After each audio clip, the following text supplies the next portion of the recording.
every parent waits for it.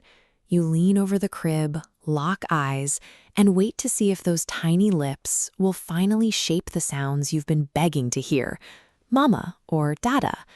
But as the weeks turn into months, waiting for that milestone can trigger a creeping anxiety.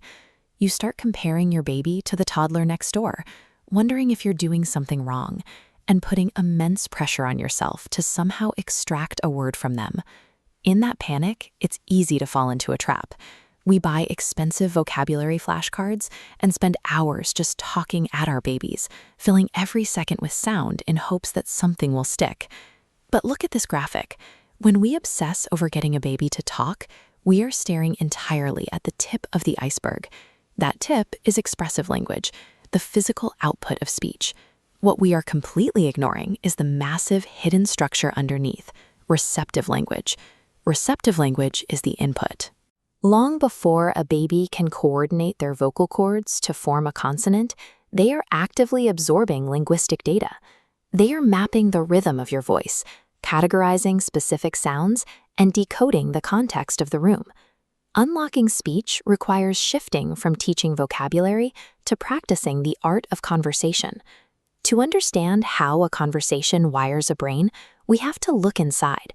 A baby is born with the potential for millions of neural connections, but those pathways start out largely unlinked, waiting for instructions on how to connect. We aren't born with a pre-programmed dictionary in our heads. Language requires specific physical input from the outside environment to tell those neurons exactly how to wire themselves together. This biological mechanism is serve and return. It operates like a tennis match, reinforcing physical connections. It starts with the baby. Crying or babbling is serving the ball. These are active requests. The brain asks for linguistic data to complete a circuit. These serves aren't always vocal either. A baby pointing at a dog or staring at a new toy sends the exact same signal. Every sound and gesture is a bid for connection. And for that neural pathway to survive and grow strong, it requires a response. That response is the return. When a parent reacts to a baby's cue, they complete the circuit, rewarding their curiosity and feeding the brain the exact data it needed. Provide this data in 3 ways. First, share focus and name things. If they point outside, say, "That's a blue truck." You bridge visual object and spoken sound. Second, rich exposure. Narrating daily life bathes their brain in vocabulary needed to build complex pathways. This is exactly why reading to a child is highly recommended. A picture book is a hyper-concentrated dose of shared focus and rich vocabulary data. But the third, and perhaps most crucial step, is often the hardest for adults: taking turns and waiting.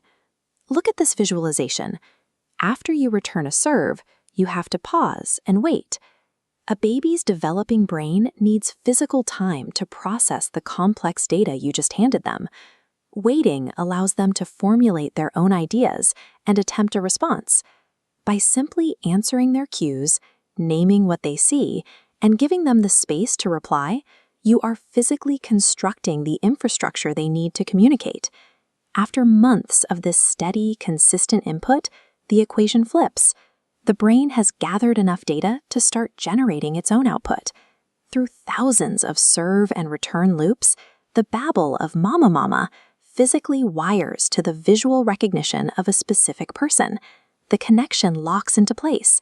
Instantly, the baby realizes their voice has utility. They can deploy a sound to influence people around them. That first mama or dada is the culmination of a massive construction project, a deliberate act of communication built one interaction at a time.